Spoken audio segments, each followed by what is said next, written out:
Bonjour à tous, j'espère que vous arrivez à m'entendre. Alors, hello. Alors, tout le monde m'entend bien? Super, super. C'est pas trop fort? Sinon, je peux régler le micro. Cool, cool, cool. Bon, ok, good. Tant mieux. C'est une bonne nouvelle. Alors, on est combien aujourd'hui? D'accord, il y a 35 pour l'instant. Il y en a encore qui continuent d'arriver, donc on va attendre 2 minutes.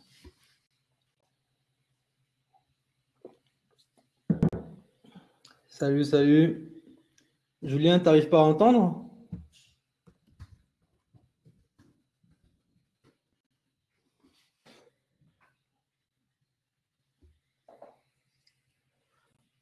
Ok, bah j'avais rien fait de spécial avant, donc du coup, ok.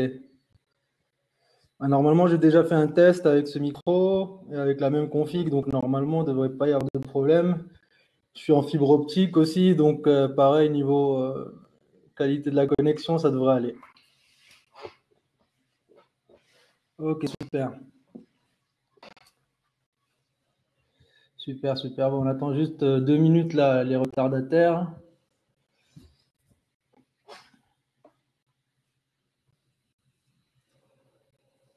D'accord. Et donc, ouais, je voulais juste prévenir par rapport à ce que j'ai posté aussi sur le forum. Donc, c'est vraiment là, je vais expliquer enfin, les bases, quoi. Donc introduire le marché et l'écosystème qui le compose, donc toutes les différentes composantes de l'affiliate marketing. Donc, clairement, si vous avez déjà lancé une dizaine, une vingtaine, enfin, ou plus de campagnes et que vous connaissez tout ça, quoi, bah, vous pouvez au moins sauter la première partie. Euh, d'accord. Donc ouais, voilà, c'est juste pour pas que vous m'en vouliez après de vous avoir fait perdre votre temps. Donc, par rapport aux autres webinars que j'avais fait, bah, j'en avais fait que deux. Mais à chaque fois, enfin, j'utilisais des termes et à chaque fois, on me demandait ouais, c'est quoi sweepstakes, c'est quoi ceci, c'est quoi cela. Donc, je me suis rendu compte qu'il y avait besoin de faire un webinar où je reprenais un peu toutes les bases et de toute façon, il y aura un replay.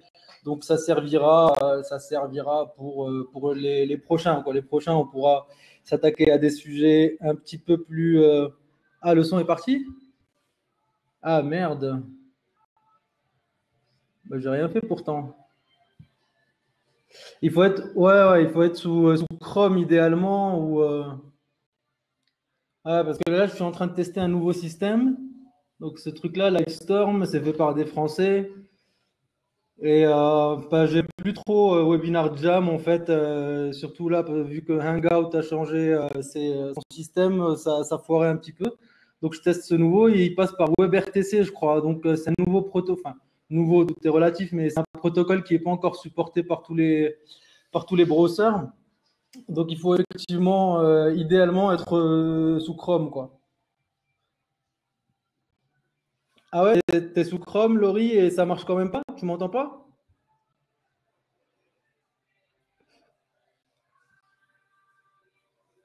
Ouais, ouais, vous pouvez tester de rafraîchir la page en fait. Ok, ok, ok. Donc bon, pour la plupart. Ah, c'est possible que navigation privée soit la. Ah ouais, je sais pas. Je t'avoue, j'ai pas testé sous navigation privée.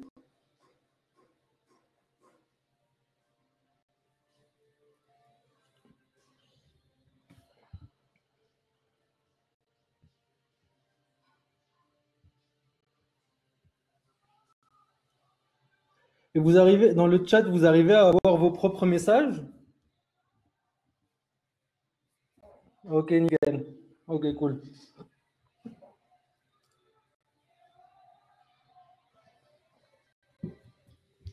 Super, super. Donc ouais, comme je disais aussi, là, je suis en train d'enregistrer avec ScreenFlow, donc il y aura un replay aussi. Si, juste au cas où, de toute façon, c'est normal que je vais le mettre à disposition de ceux qui ont pas pu être là. Ou il y en a peut-être qui sont en train de regarder le débat là je sais pas ce que c'était sur TF1, un truc UMP là. Ouais, on voit pas ma pogne. Alors attends. Mais j'ai juste peur que ça charge trop un peu sur la. Attends 2 secondes, ouais. Bah, je vais essayer, mais ça n'a plus l'air de vouloir.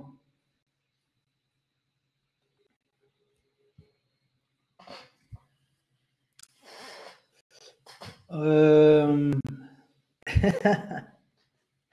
ouais.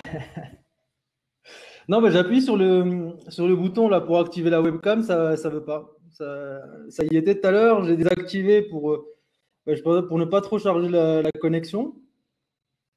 Mais du coup là, j'arrive pas à le remettre. Alors niveau participants, on en est où? On en est à 40, ok.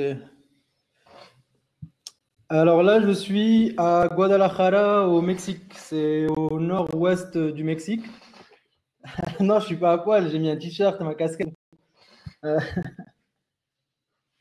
Euh, donc, ouais, au Mexique, là, il est 1h30, là. Je me suis réveillé il n'y a pas longtemps, j'en suis au 5e café. Bon, bah, ça ne veut vraiment pas pour la webcam, mais j'ai peur de tout foirer en rafraîchissant la page. Donc, je pense qu'on va. Je vous mettrai une jolie image sur le forum. C'est pour ceux qui veulent vraiment voir ma tête. Bon, alors, je pense on peut passer en mode full écran. OK. Alors, ah non, je perds le truc, moi, du coup. Salut, salut. Salut les retardataires.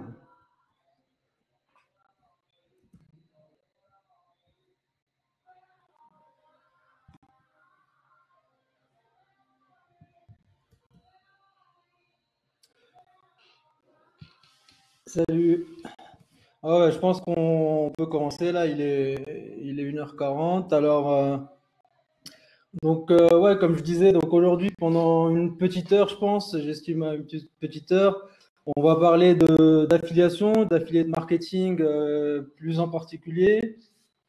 Donc, l'idée aujourd'hui, bah, c'est de présenter un petit peu le marché. Je sais qu'il y a pas mal de gens qui s'y intéressent sur le marché français en particulier. Et ça existe depuis très très longtemps, mais sur le marché français, on commence à s'y intéresser vu tout simplement que c'est de plus en plus difficile d'obtenir du trafic organiquement. Donc, il y a de plus en plus de gens qui, plutôt que de lancer des projets basés sur le SEO des sites éditeurs, commence à se pencher sur l'affiliate marketing, donc le media buy, l'achat de trafic, la monétisation. Et puis, bah, tant mieux. Moi, c'est un domaine que j'aime beaucoup. Et c'est pour ça que j'essaie de parler de ça quoi, sur le marché français, en tout cas, vu qu'il n'y a pas beaucoup d'informations là-dessus dans notre langue. Donc, c'est ce que je vais essayer de présenter aujourd'hui. Alors, pour commencer, bah, déjà parler un petit peu de chiffres. Donc, les chiffres de l'affiliate network et de l'affiliation en général. Donc, c'est un peu compliqué de trouver des chiffres super détaillés, contrairement à d'autres domaines un peu plus mainstream. Donc là, vraiment, il faut fouiller. Il y a quelques études par-ci, par-là. Et il y a quelques infos que je suis arrivé à glaner sur les forums. Mais globalement, quoi, les grosses sociétés d'études de marché, etc., c'est pas un business qu'ils connaissent forcément dans le détail, quoi. Donc, ce que j'ai trouvé comme information, c'est que sur 2016, il va y avoir quasiment 5 milliards de dollars dépensés par les annonceurs juste aux États-Unis sur l'affiliation, sur ce canal en particulier. Donc, c'est assez conséquent. Je trouvais aussi un autre chiffre, ça disait que 80% aujourd'hui, 80% des commerçants, des produits, des sites, des services qui se lancent ont tous une plateforme d'affiliation et où sont connectés avec des networks qui leur permettent de proposer leurs produits en affiliation. Donc, on se rapproche de plus en plus des 100%, hein, on se rapproche au niveau où ça devient un canal obligatoire, tout simplement quand on veut bien se lancer. Notamment, il y a des secteurs, par exemple les applications mobiles, où c'est très très difficile aujourd'hui de se lancer sans achat de trafic et sans affiliation. Ensuite, bon, alors ça c'est une info que j'ai récupérée sur le forum sur Stack Money.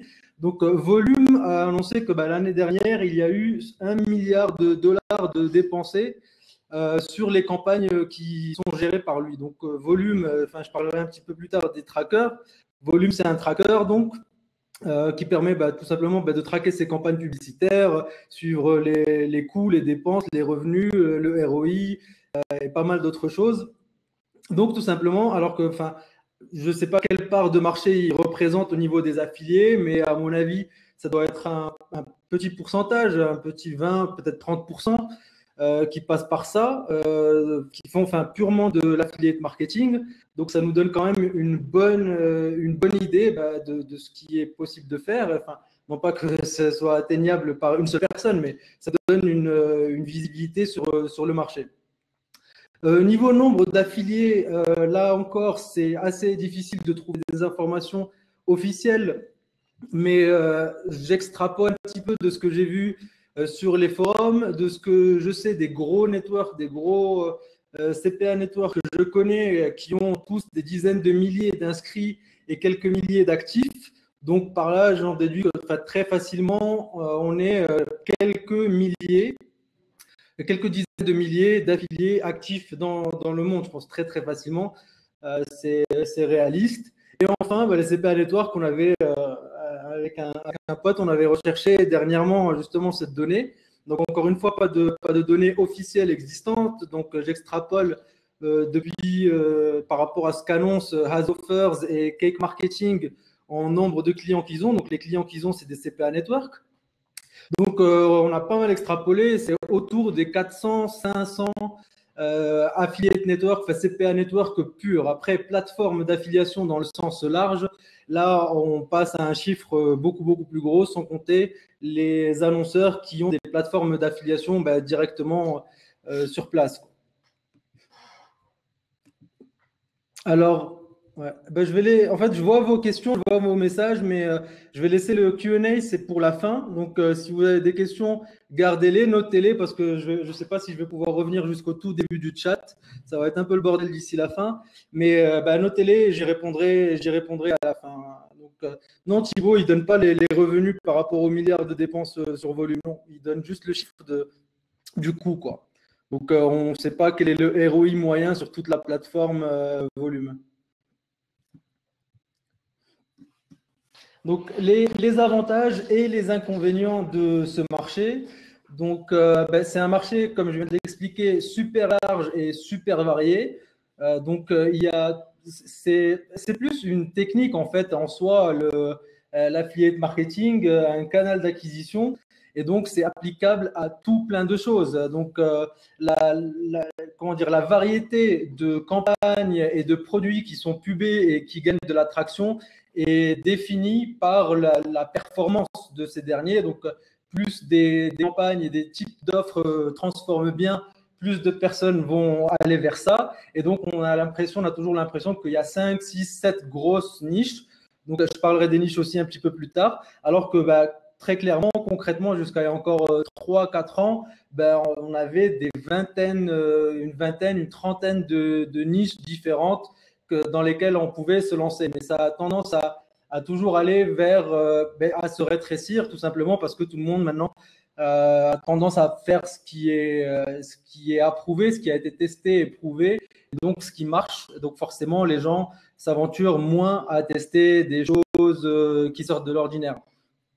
Donc, c'est un marché qui est relativement simple à tester. Quand je dis relativement simple à tester, donc tout est relatif, mais par rapport à un business dans la vie réelle où il faut louer un magasin ou acheter des produits, même sur Internet, si on veut se lancer dans le e-commerce, ça va certainement demander quelques centaines de cas, quelques centaines de milliers d'euros, alors que l'affiliate marketing, on peut se lancer très facilement avec 5 000 euros. Et c'est un budget correct où on peut vraiment tester proprement et donc voir si c'est quelque chose qui nous intéresse ou pas. Donc les barrières à l'entrée sont relativement faibles. Les informations se trouvent partout. Donc il y a plein de blogs, de forums, plein de plateformes, maintenant de plus en plus de formateurs, de coachs, etc. Donc on en a parlé juste hier sur le forum justement. Et donc voilà, donc, on voit qu'il y a de plus en plus de gens qui se lancent et il y a de plus en plus aussi de tools, d'outils qui permettent, enfin qui facilitent le fait de se lancer. Un autre gros avantage, c'est que ça permet une mobilité absolue. Donc quand on fait de l'affiliate marketing, typiquement l'affiliate type n'a pas d'employé, il a peut-être quelques freelances qui bossent pour lui, mais il n'a pas d'employé, il n'a pas de bureau, il travaille depuis chez lui et donc ça permet de pouvoir voyager, travailler depuis n'importe où pour peu qu'on ait une bonne connexion à Internet. Donc voilà. Donc c'est vraiment un gros avantage pour ceux qui valorisent cet aspect-là, comme c'est mon cas.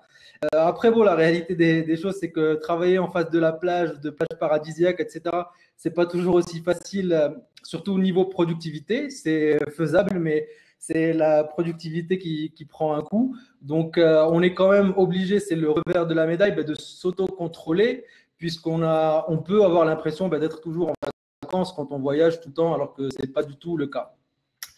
Donc l'autre avantage, c'est que les compétences sont transférables et réutilisables. Ça, pour moi, c'est un très gros avantage. C'est-à-dire que si vous essayez à l'affiliate marketing pendant 6 mois, un an, même en supposant que vous ne réussissiez pas, donc vous n'arriviez pas à trouver des campagnes profitables, c'est tellement pointu comme domaine et ça touche tellement, tous les aspects de A à Z, de l'acquisition de trafic, la transformation, donc l'optimisation de la transformation, de landing page, de taux de clic, de taux de conversion, les offres, les différentes offres du marché, les différents types de trafic, etc.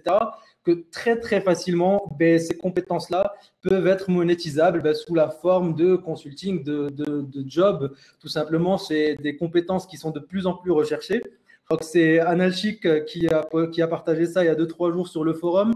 Donc, que dans les 2, 3, 4 prochaines années, ça fait partie des domaines qui vont connaître la plus grosse hausse au niveau des salaires. Donc, clairement, c'est très demandé et il y en a pas beaucoup. Donc, c'est toujours bon. Voilà, ça sera jamais une expérience de perdu puisque si vous apprenez l'affiliate marketing, vous en ressortez toujours gagnant avec plus de compétences, plus de skills et plus de connaissances. Alors, on va voir du coup les désavantages. Donc, c'est assez technique.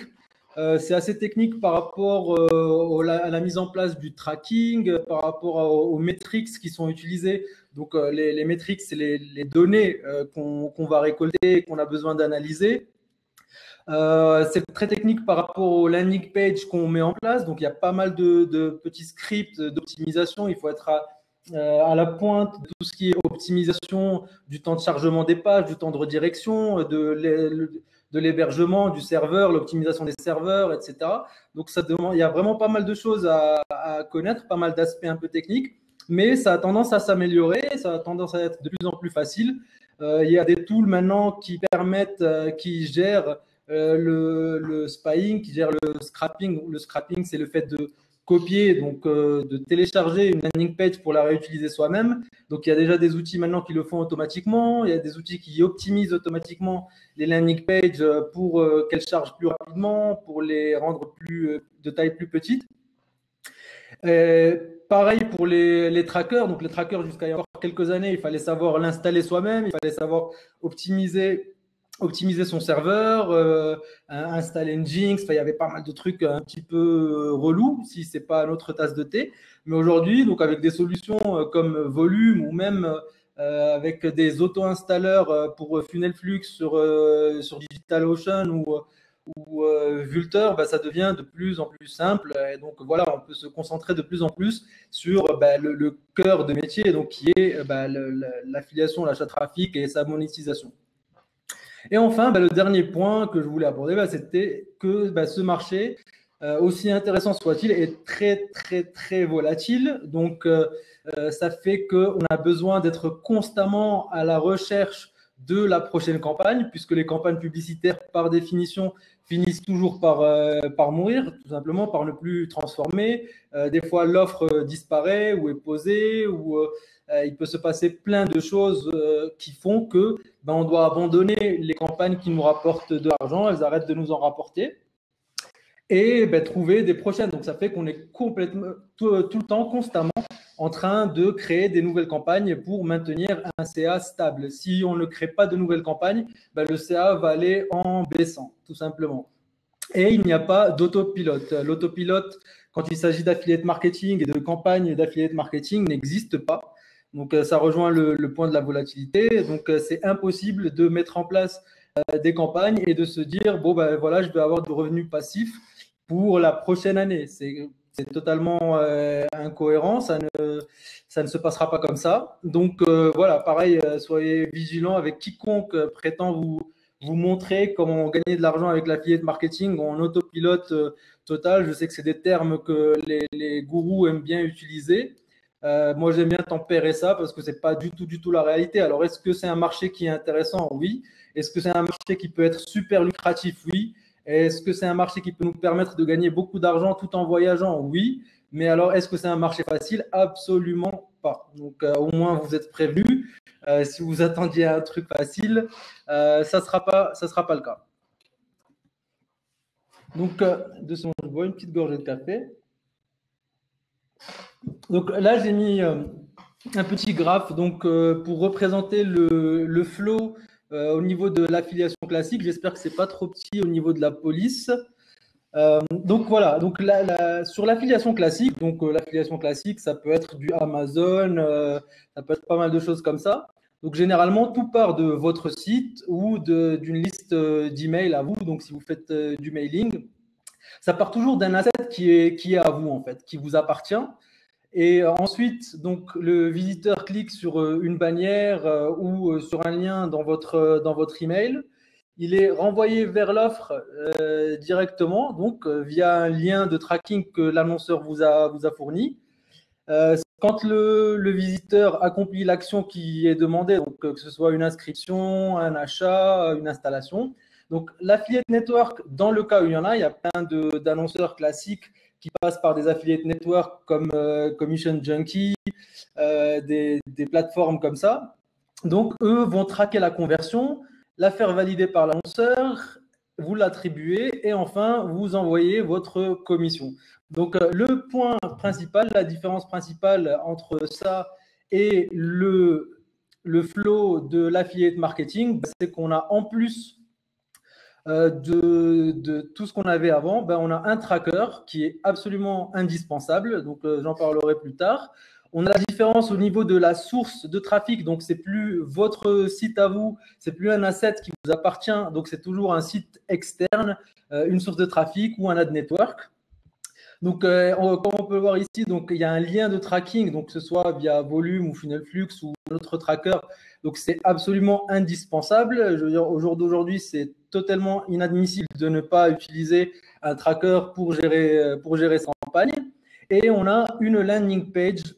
Donc, au lieu d'envoyer directement sur la page de l'offre ou la page du produit, on fait quasiment systématiquement, ce qui n'était pas encore le cas il y a 5 ans. Il y a 5 ans, je pense que on faisait autant du direct linking, donc envoyer directement vers l'offre, que de la landing page. Mais aujourd'hui, de plus en plus, c'est quasiment impossible. Ce n'est extrêmement rare d'arriver à faire fonctionner une campagne en direct linking. Donc, on est obligé d'utiliser des landing pages qu'on met entre le clic initial et la page de l'offre pour montrer, confronter le visiteur à nos arguments marketing et essayer de le préparer un peu mieux. On appelle ça le qualifier, donc qualify le lead, enfin le visiteur. Donc, on essaie de préparer le visiteur à convertir sur la page de l'offre.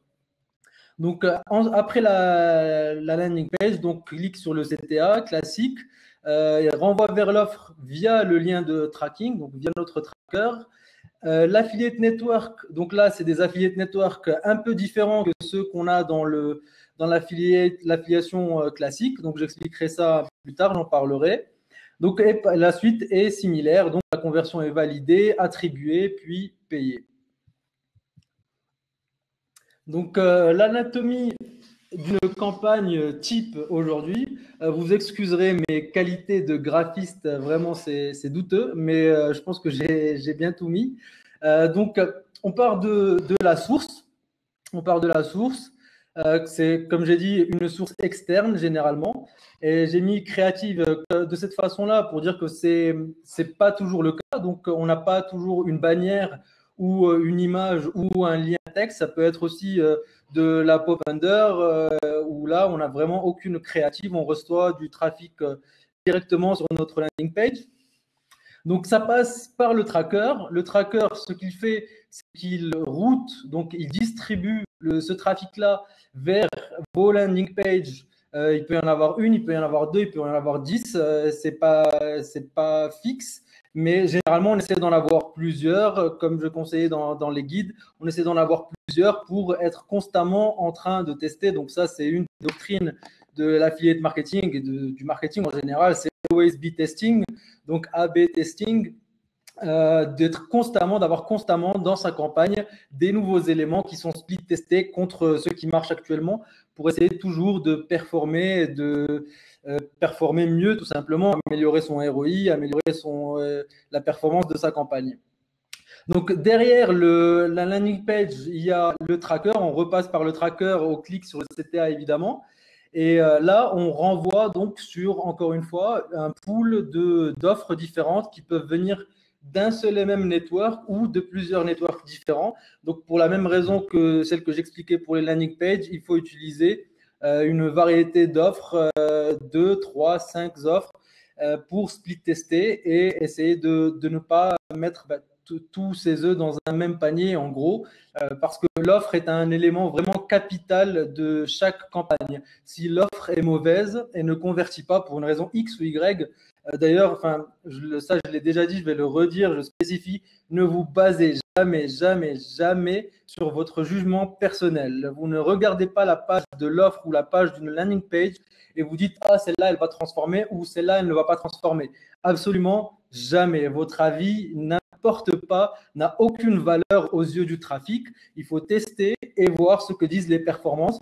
Donc, si on met une seule landing page, une seule offre, et bien là, on peut attendre 10 000 ans. Si la landing page et l'offre ou l'une des deux ne transforme pas bien, ben notre campagne n'a jamais aucune chance de fonctionner et d'être profitable. Donc, après l'offre, tout simplement, c'est la conversion donc, conditionnelle. Il y a des clics, il y a des visiteurs qui vont convertir, d'autres pas. Et quand ça convertit, eh bien, tout simplement, les networks, l'annonceur le renvoie au network qui lui-même nous renvoie la conversion au tracker. Donc, sur notre tracker, on va pouvoir voir combien de visiteurs on a reçus, combien d'entre eux on a envoyé vers les offres et combien on convertit. Et bien sûr, les chiffres financiers qui vont avec. Donc, combien on a dépensé, combien on a généré, donc combien on a perdu ou gagné d'argent. Donc, pour parler un petit peu donc, de l'écosystème qui compose l'affiliate marketing, donc il y a 4 ou 5 éléments, je crois, que je vais vous présenter un à un. Donc, la première partie, la plus importante, c'est vous, donc, la plus importante pour vous en particulier. Donc, c'est l'affilié. L'affilié, qu'est-ce qu'il fait? L'affilié, c'est un marketeur avant tout.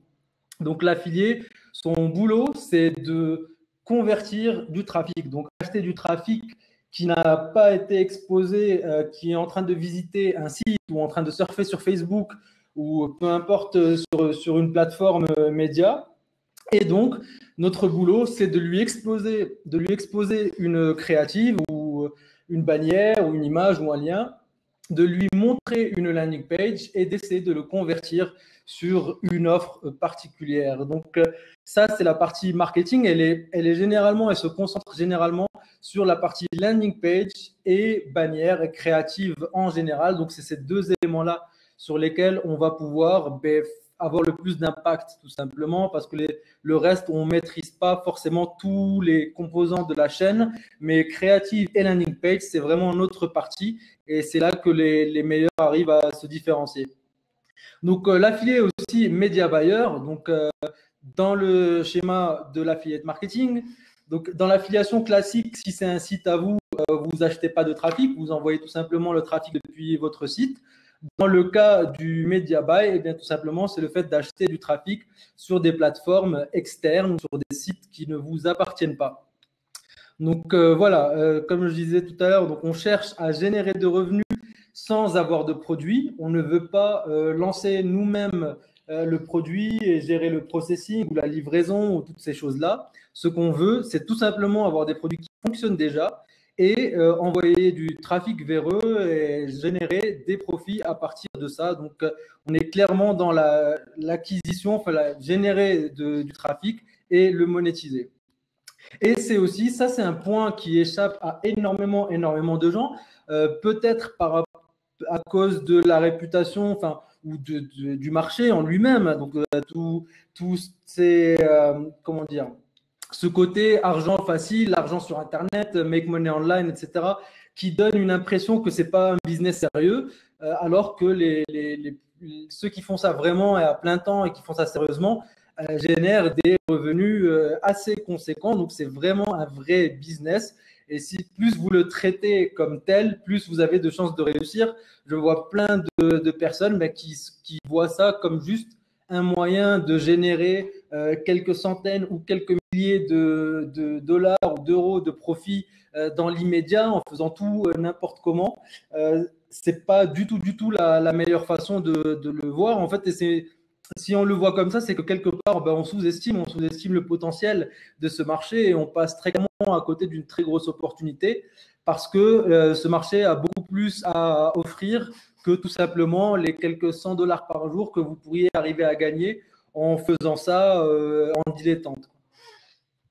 Donc, le prochain élément qui est aussi capital, donc, c'est l'annonceur. L'annonceur, c'est la société, généralement, c'est une société qui a le produit ou l'offre. Donc, ça peut être tout type de produit. C'est la personne ou la société donc, qui a créé un produit, qui a développé quelque chose et qui veut acquérir des clients ou des leads pour faire des ventes, mais qui n'a pas forcément la compétence d'acquisition en interne ou tout simplement qui veut en plus des canaux qu'elle utilise déjà, utiliser aussi le canal de l'affiliate marketing. Donc, généralement, voilà, ils vont dire on a tel produit, on est prêt à payer X dollars ou X % pour quiconque nous envoie une installation, quelqu'un qui installe notre application, quelqu'un qui achète notre produit, etc. Donc, c'est vraiment un composant capital indispensable de la chaîne, tout simplement. C'est tout simplement ceux qui fournissent les offres qu'on va utiliser dans nos campagnes. Alors, le CPA Network est au centre de la chaîne. Le CPA Network, c'est un agrégateur de produits et offres. Donc, tous ces annonceurs qu'on a vus dans le slide précédent, au lieu de proposer tous indépendamment un programme d'affiliation et donc d'être dispersés un peu partout et que ce soit super difficile pour l'affilié de les trouver, eh bien, ils vont aller voir des CPA Network qui, eux, liste des centaines, des milliers de produits différents et d'offres différents. Et donc, ils font plateforme qui connecte un petit peu donc l'acquisition de trafic avec sa monétisation. Donc, les affiliés avec les annonceurs, ça a un gros avantage. Généralement, eux prennent une marge au milieu, évidemment. Et ce qu'ils nous fournissent en échange de la marge, donc pour les annonceurs, c'est relativement clair.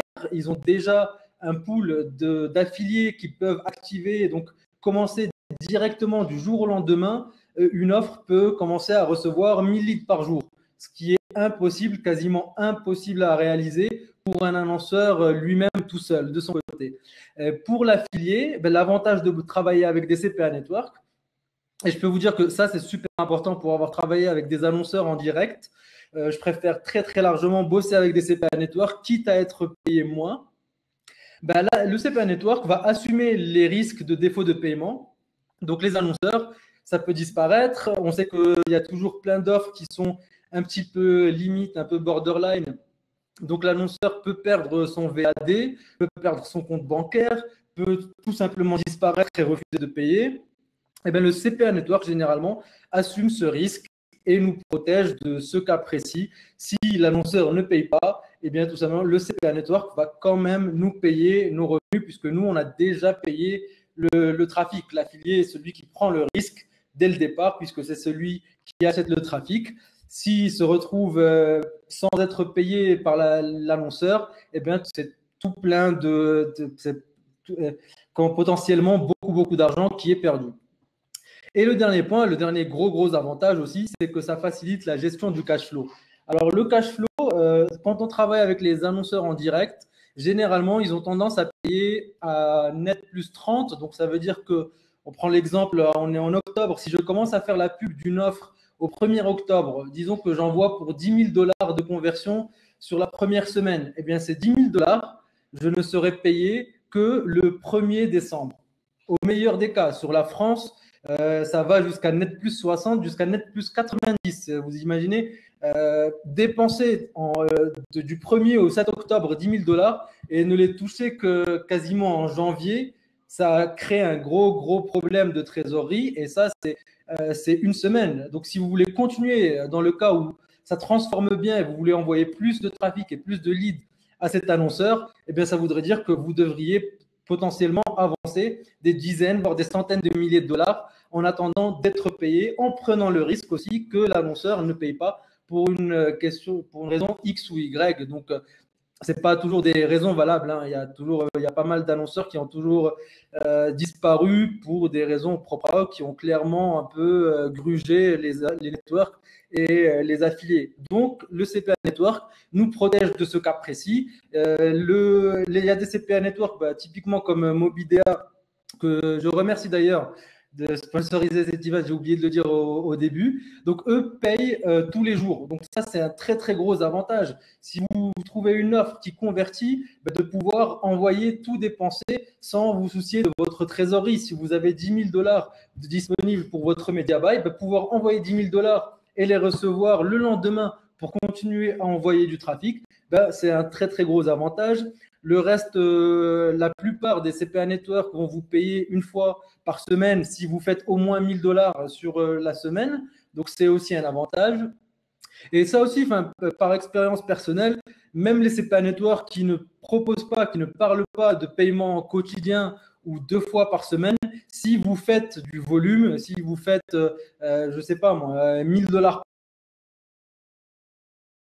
par jour, par exemple, de discuter avec votre affiliate manager et lui demander si c'est possible d'être payé 2 fois par semaine. Si vous faites 5 000 $ par jour, vous pouvez commencer à demander si c'est possible d'être payé tous les jours. Donc, tout est négociable. Il y a les règles qui sont écrites et qui sont par défaut, donc qui sont faites pour la masse. Mais si vous êtes sérieux, que vous envoyez du volume, que votre CPA Network vous considère comme un vrai partenaire, que vous travaillez activement avec eux, généralement, ils vont faire des efforts pour vous aider à scaler et donc à monter votre niveau de dépenses et donc de revenus et faire grossir votre business. La quatrième composante donc, de l'écosystème, c'est les ad networks, donc c'est les sources de trafic. Alors, les sources de trafic, comme pour les annonceurs, mais du côté des publishers et des sites éditeurs, c'est des agrégateurs. Donc, c'est des plateformes qui vont regrouper des milliers, voire des dizaines de milliers parfois, de sites différents sur lesquels on peut faire de la pub, donc pour nous éviter d'avoir à aller contacter les sites un par un. Et évidemment, les sites n'ont pas en place tout ce qu'il faut techniquement pour directement prendre des nouveaux annonceurs. Et la source de trafic fait ça. Donc, ça nous permet directement sur une même plateforme de trouver une très grande quantité de trafic. Ça, c'est important. Et ça nous permet aussi donc de gérer tout ce qui est ciblage, capping, tracking de conversion, etc. Donc, c'est des choses qu'on aurait beaucoup de mal à mettre en place si on travaille avec 1000 petits sites différents. Donc, ça fait énormément de micromanagement. Vous avez énormément de contacts à gérer tous les jours. La plupart des sites ne vont pas avoir en place les solutions techniques pour vous permettre de faire tout ce que vous voulez. Donc, c'est un gros avantage, ça facilite énormément la vie. Il y a aussi des sources de trafic comme Facebook, par exemple, qui ne proposent que leur propre trafic à eux, pour l'instant en tout cas. Et donc voilà, c'est pareil, la plateforme nous permet d'utiliser toutes les petites options technologiques qui vont nous aider à améliorer nos campagnes publicitaires. Et donc, les avantages, ça a des avantages aussi commerciaux. Donc, les avantages commerciaux, ça peut être le post-pay, par exemple, qui serait très difficile à mettre en place avec des sites particuliers. Si je contacte un site et que je ne le connais pas, que je lui dis, disons que je veux faire de la publicité sur ton site, généralement, il va falloir payer directement dès le départ. Les sources de trafic, pas toutes, bien sûr, mais il y en a qui vont vous permettre de payer plus tard. Donc, typiquement, par exemple, Facebook vous fait payer une fois que vous avez reçu le trafic. Donc, c'est pas mal. Il y a des pop-ads, par exemple, dans le cas des pop-ups, vous permet aussi le post-payment une fois que vous avez atteint un certain niveau de dépenses avec eux. Donc, c'est des petits avantages qui sont toujours bons à avoir et qui peuvent nous faciliter la vie.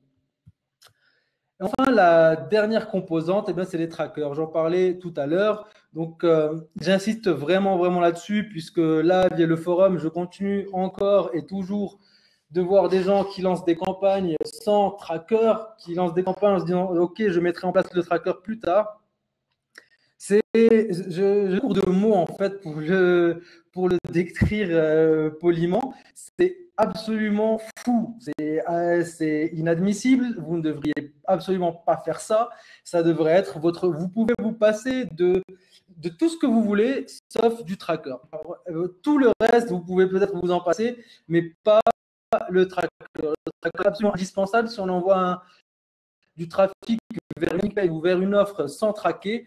On n'en absolument rien. Donc, ça veut dire qu'on cherche le miracle absolu de la campagne sur 1000 milliards de campagnes qui va marcher comme ça directement et être profitable. Donc, c'est vraiment un point crucial. J'insiste, désolé pour ceux qui l'utilisent déjà et qui voient clairement ce que je veux dire, mais pour les 2, 3, 4 qui m'envoient encore que je vois encore poster des trucs, des campagnes, je teste, je me lance sans tracker. S'il vous plaît, arrêtez de faire ça, ça me fait vraiment mal au cœur.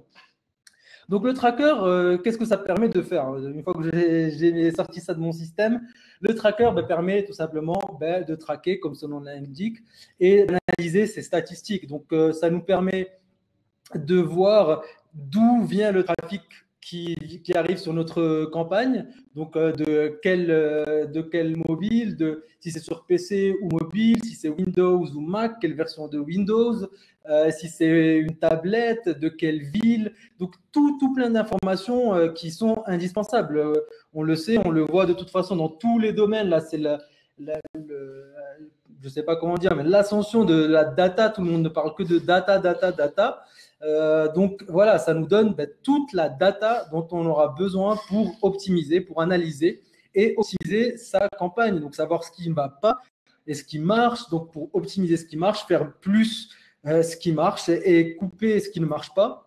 Donc tout ça, sans tracker, on ne le saurait pas et on ne saurait pas trop comment faire.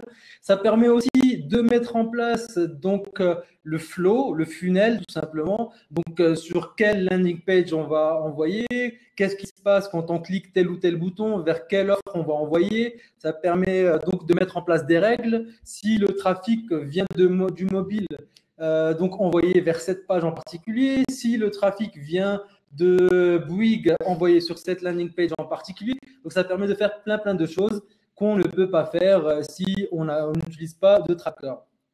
Donc, les trackers aujourd'hui sur le marché, jusqu'à il y a 2-3 ans, peut-être 3 ans, il y avait CPV Lab, donc, qui était le plus utilisé, le plus répandu.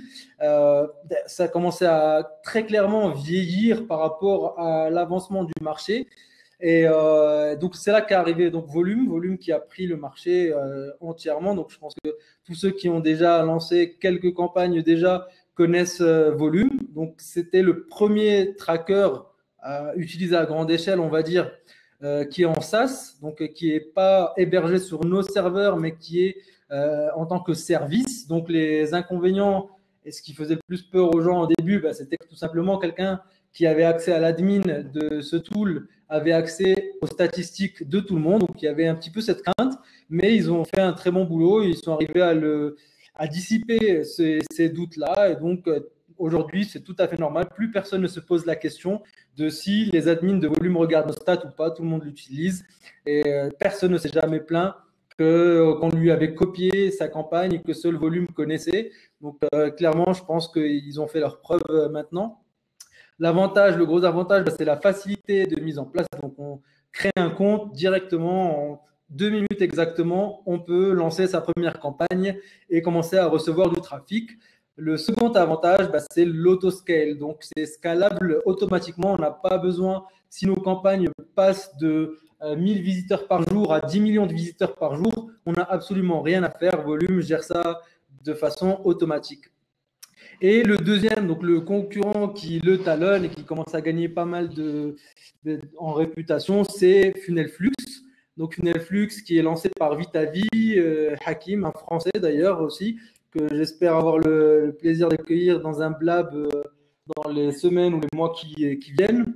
Donc, qui a développé tout seul ce tracker qui est super poussé, plus poussé que Volume, donc qui permet de traquer des funnels en entier, donc des séquences de landing page, de traquer son mailing, de traquer tout plein de choses et de créer des funnels super compliqués, bien plus complexes que ce qu'on pourrait faire avec Volume. Donc, c'est self-hosted. Self-hosted, ça veut dire que vous avez besoin de l'installer sur vos serveurs. Ils ont un script d'auto-install, donc qu'on exécute tout simplement sur son serveur et qui fait l'installation et la configuration tout seul. Donc ça, c'est un des avantages. Et l'autre avantage du self-hosted, c'est que c'est généralement moins cher que Volume dès qu'on commence à faire un petit peu de volume. Marrant. Donc, ça revient moins cher d'être en self-hosted parce qu'on ne paye pas par event. On paye la même chose pour l'utiliser tous les mois, peu importe la quantité de trafic qu'on reçoit sur son serveur. Le revers de la médaille, c'est qu'on doit s'assurer soi-même que son serveur est capable d'encaisser la quantité de trafic qu'on envoie dessus. Tout simplement, si on prend un serveur à 20 $, un petit serveur, et que demain, d'un coup, on a une campagne qui explose et qui commence à envoyer 1 million ou 2 millions de visiteurs tous les jours, le serveur ne va plus suivre et Funnelflux va commencer à avoir quelques soucis à ce niveau-là. Donc, il y a des avantages et des inconvénients des deux côtés. À chacun de voir un petit ce qui lui plaît le plus et de faire son choix en conséquence. De toute façon, si vous avez des soucis avec l'un ou l'autre, sur le forum, on en discute, vous pouvez poser vos questions. C'est fait pour ça, c'est fait pour vous aider à résoudre les problèmes éventuels qu'on rencontre tous. Donc, et le dernier point, donc par rapport au tracker, c'est est-ce que j'ai bien spécifié, est-ce que j'ai assez insisté sur le fait que c'est indispensable, indispensable, indispensable. Donc, vraiment, je remets ça, je l'ai rajouté, je ne l'avais pas mis au début, ce premier point. Mais hier, je vais sur LinkedIn et je reçois encore un message privé. Bonjour, est-ce que tu peux m'aider à envoyer sur un network sans tracking? Eux ne veulent pas m'aider, ils n'arrêtent pas de me dire de mettre en place le tracking. Donc, je lui ai répondu, mets en place le tracking. Donc, et j'ai rajouté ce point dans la présentation. Donc, mettez en place votre tracking, utilisez un tracker. J'espère que c'est assez clair. Donc, le point suivant, donc là, on va parler de trafic. Donc, quand on parle d'affiliate marketing, donc on veut savoir de quel type de trafic on parle. Donc, c'est les mêmes types de trafic que pour la publicité classique.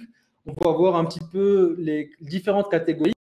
Et en essayant de regrouper ça, je me suis rendu compte en fait que c'est vraiment compliqué de catégoriser le trafic de façon claire et simple. On va voir ensemble pourquoi. Parce qu'il y a plein d'éléments qui rentrent en compte et qui font qu'il y a des sous-catégories, il y a des sous-catégories de sources de trafic ou de types de publicité qui se croisent entre elles. Donc, c'est vraiment compliqué de vraiment faire une catégorisation stricte, mais j'ai fait de mon mieux là, donc en partant du plus haut de l'échelle de la chaîne. Donc, on a 3 types de publicité principales. Donc, on a le search, le display et l'email. Donc, le search, on connaît tous. Donc, c'est typiquement Google, Bing, Steven Search à beaucoup plus petite échelle.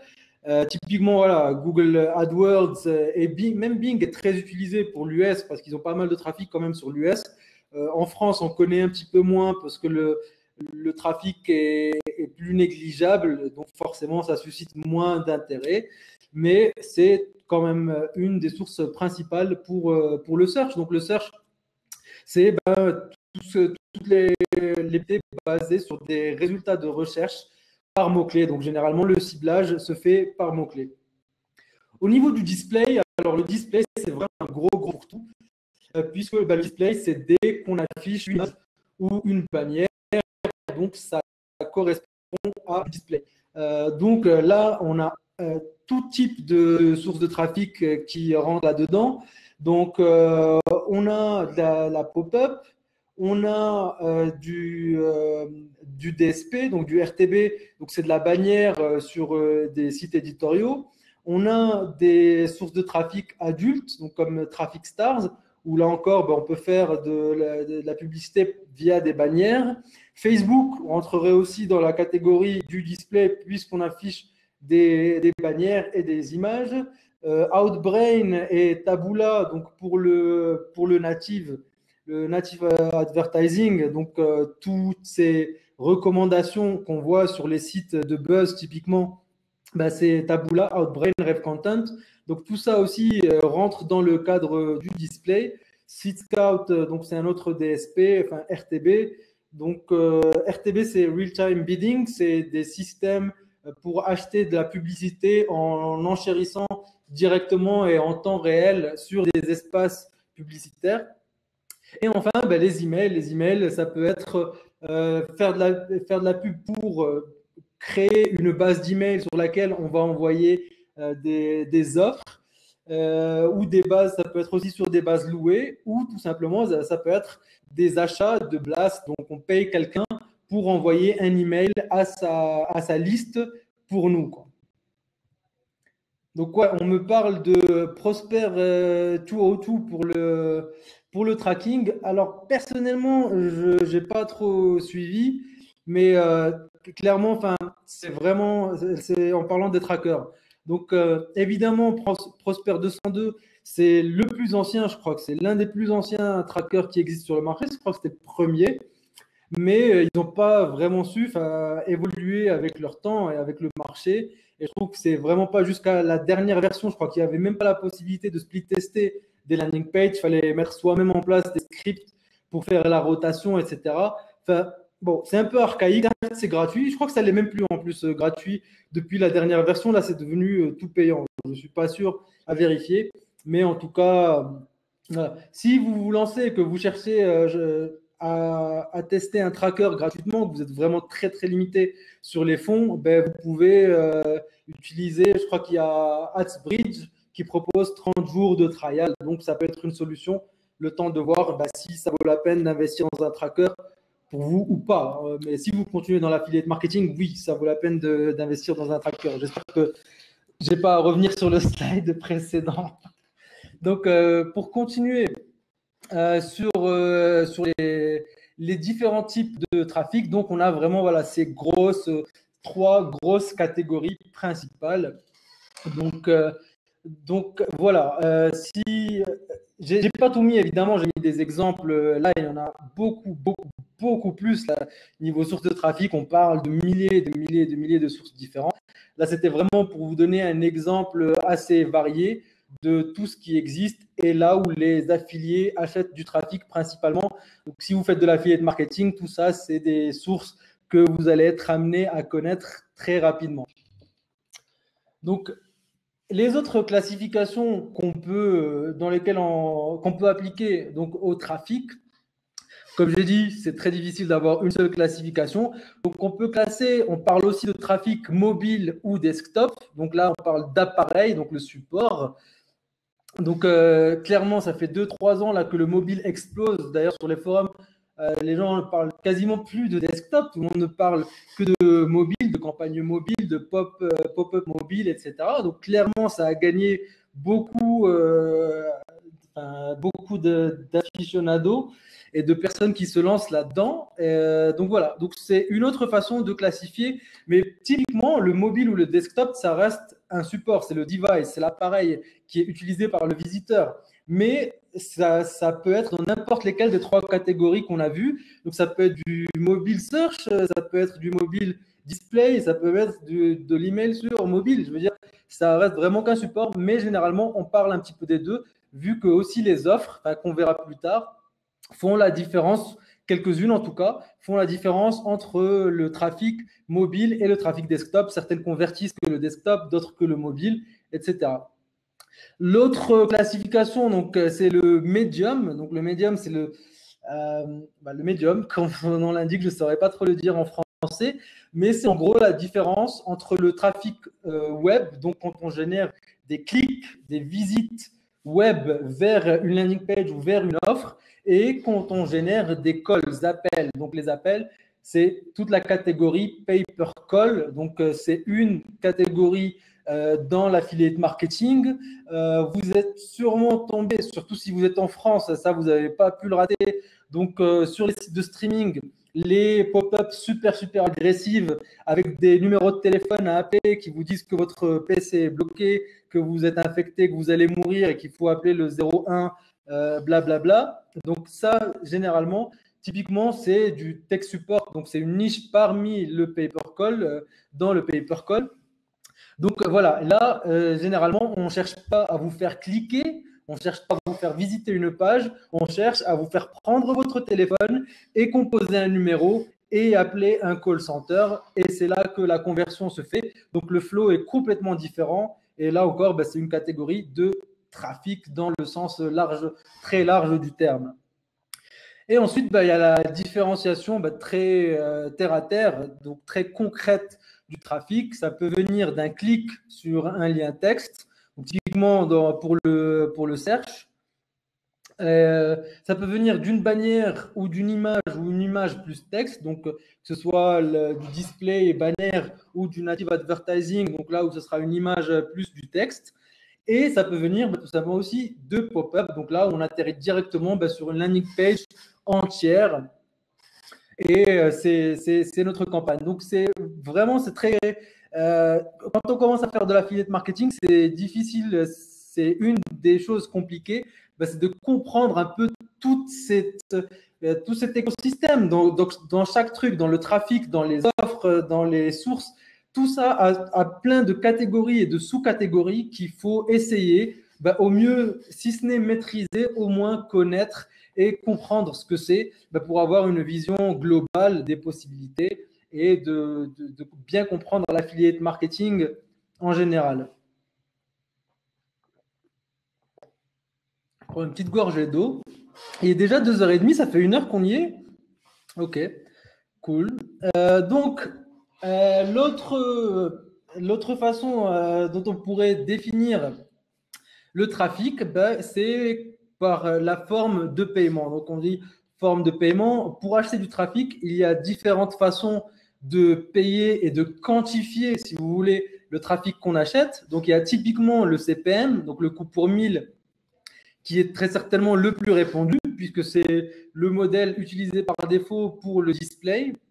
Donc, quand on achète de la bannière, que ce soit sur Traffic Stars ou que ce soit sur Seed Scout, que ce soit sur n'importe quel DSP ou source de trafic qui propose le format bannière, généralement, on va payer par 1000. On va payer au CPM, donc ça fait, on paye pour les 1000 affichages de bannières. C'est aussi le format utilisé pour les pop-up. Donc, quand on achète de la pop-up, c'est CPM ou CPV, comme on verra plus tard, ça peut être les deux. Mais clairement, voilà, c'est la forme de paiement la plus répandue.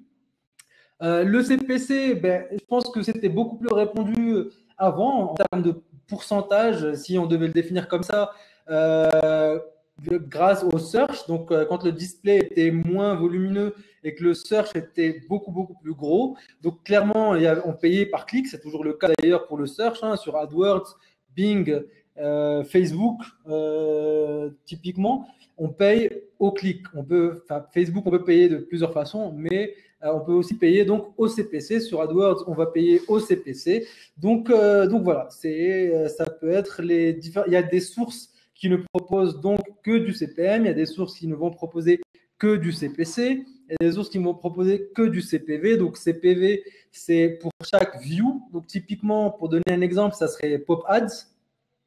Pop Ads, on paye quand ils vous demandent le prix que vous voulez payer. Ben, on ne met pas 2 dollars du CPM, mais on écrit 0,002.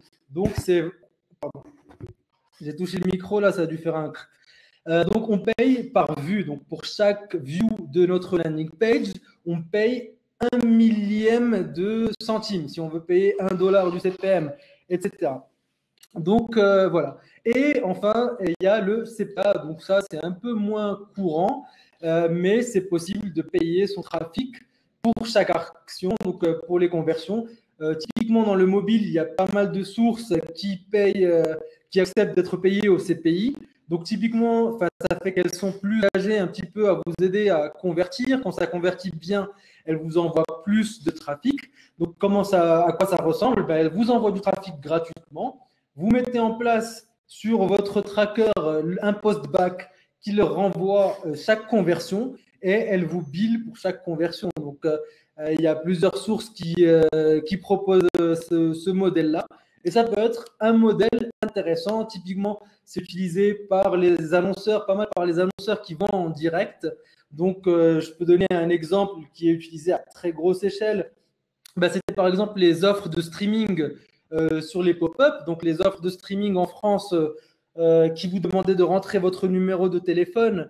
Eh bien, ceux-là, n'achetez pas au CPM sur AdCash, ils achètent au CPA. Donc, ils payent AdCash pour chaque conversion. Donc, ça devient en fait la source de trafic, devient un affilié direct de l'annonceur. C'est compliqué de l'utiliser en qu'affilié soi-même puisque ça fait une trop longue chaîne, ça fait le partage du payout en 3. Donc, il y a peu de chances que ce soit intéressant. Mais quand on a un produit à soi qu'on veut puber, on peut aller voir les sources de trafic et leur proposer ce modèle-là. Il y en a qui accepteront de le faire. Donc voilà, ça conclut la partie trafic. Là, on va s'attaquer à la partie offre. Donc, les offres qui existent, les offres les plus connues. Évidemment, il existe une tonne d'offres différentes, mais j'ai essayé de résumer un petit peu autant que possible. Donc, comment on les classifie? Donc, pareil, c'est des termes que vous allez rencontrer très rapidement si vous vous lancez dans l'affiliate marketing, que vous parlez avec votre affiliate manager ou que vous regardez la liste des offres qui vous envoient pour puber ou sur les forums. Donc, c'est des termes qui vont revenir très souvent. Pareil, encore une fois, c'est très difficile de catégoriser de façon simple les offres puisqu'il y a différents critères qui peuvent s'appliquer. Donc, j'ai fait de mon mieux pour vraiment résumer et donner une vue globale et complète du marché. Donc, on peut catégoriser les offres par type de conversion. Donc quand est-ce qu'on est payé? Qu'est-ce que le visiteur doit faire pour qu'on soit payé et que ce soit considéré comme une conversion? Donc, il y a les app installs, donc les installations d'applications. Ça peut être des applications mobiles, des applications desktop. Typiquement, il y a avant l'existence, ou l'apogée en tout cas, des applications mobiles, il y avait énormément d'app installs. Ça s'appelait downloads à l'époque. Donc, c'était pour le desktop. Donc, on pouvait installer un exe d'un antivirus ou d'un logiciel de trading ou peu importe. Et donc, on était payé à chaque installation. Typiquement, les toolbars. Les toolbars étaient, quand les browsers avaient moins de protection contre ces trucs-là, les toolbars, étaient un marché énorme.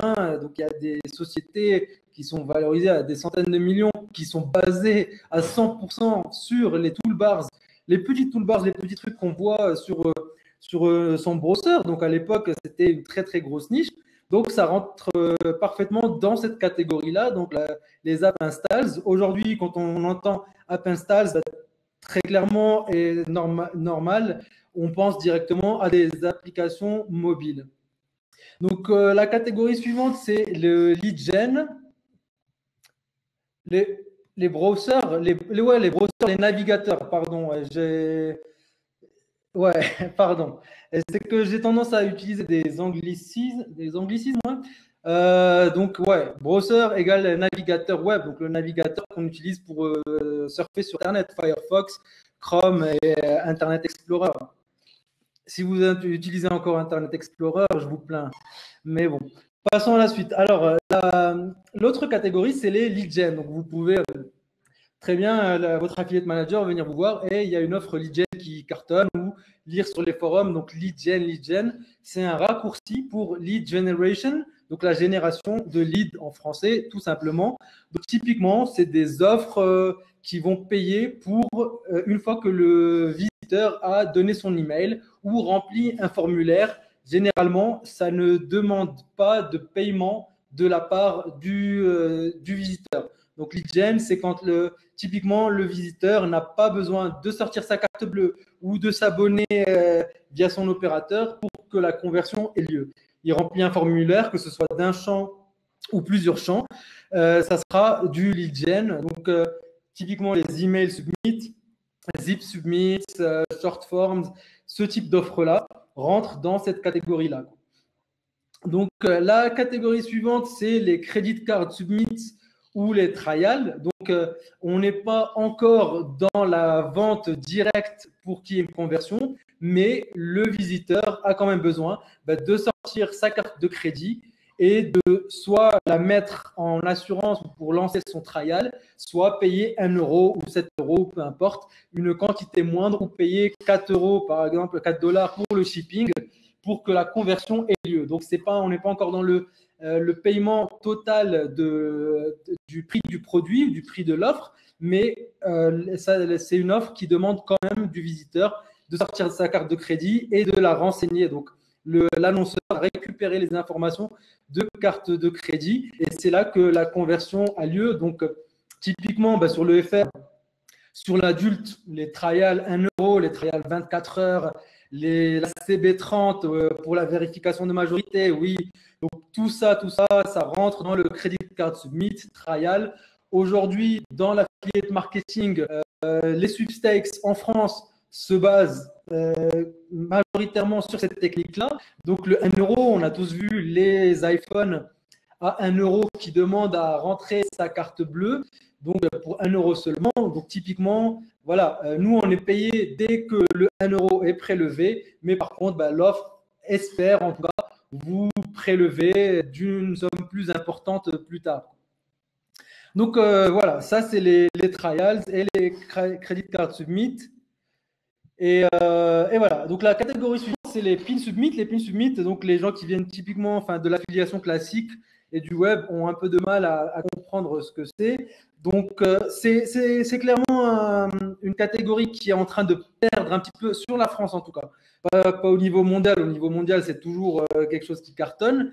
Mais en France, ça a perdu pas mal quand même de son glamour à cause des régulations, tout simplement. Il y a encore 2 ans, c'était le Wild West en France au niveau de la conversion. On n'affichait pas le prix par semaine. C'est généralement billé chaque semaine 4 euros et quelques. Vous avez dû tomber sur ce type d'offres sur vos téléphones. Donc, c'est des offres qui billent le client. Quand je dis bill, qui processent, qui font payer le client via un abonnement qui est directement prélevé via son opérateur mobile. Donc, c'est dans la chaîne de conversion, on retrouve les Orange, Bouygues, Free, etc. Donc, voilà. Et donc, dès que le visiteur donne son accord et rentre son… Il y a différents flows, il y a au moins 7 flows de conversion différents dans les pin submit, mais je vais donner une définition globale. Mais généralement, on vous demande votre numéro de téléphone, vous le rentrez, vous cliquez sur OK.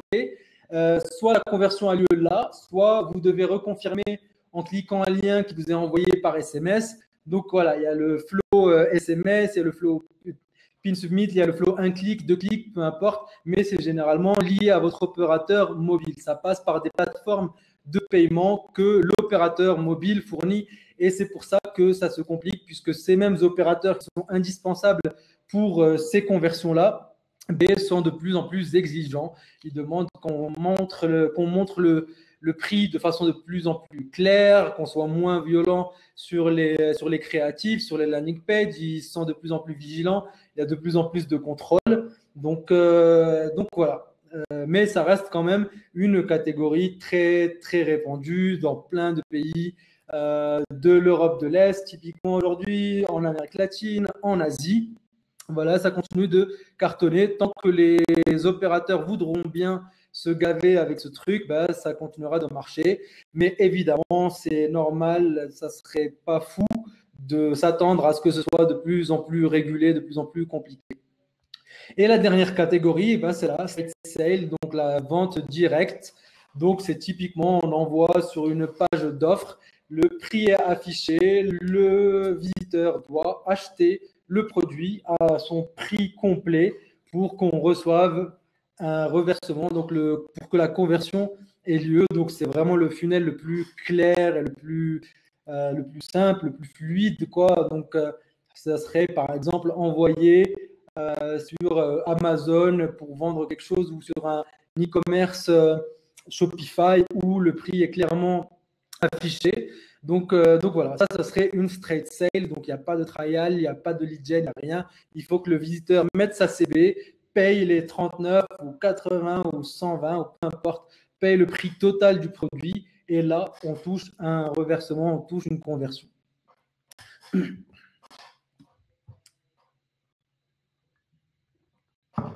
Donc les offres, on peut aussi les catégoriser par structure de paiement. Donc paiement, donc pas du côté du visiteur, j'aurais plutôt dû écrire structure de reversement. Donc c'est vraiment le paiement pour nous, quoi, pour nous l'affilié. Donc sous quelle forme on est payé là, et comment est gérée la conversion.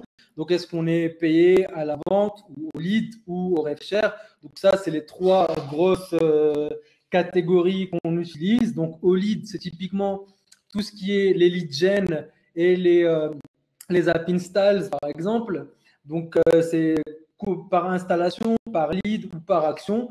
Donc, c'est généralement voilà, des petits payouts et qui nécessitent une action plus petite, plus simple du visiteur pour que la conversion ait lieu. Donc, on appelle ça le paiement au lead, donc CPL. Typiquement, par abus de langage, on utilise CPA. Donc, quand on dit CPA, alors que CPA peut correspondre à n'importe laquelle puisque c'est cost per action. Donc, action, ça peut être absolument n'importe quoi. Mais par abus de langage, pour le paiement au lead, on utilise aussi CPA, CPL typiquement. Donc, à la vente, ça va être le cost per sale, donc le straight sale dont je parlais.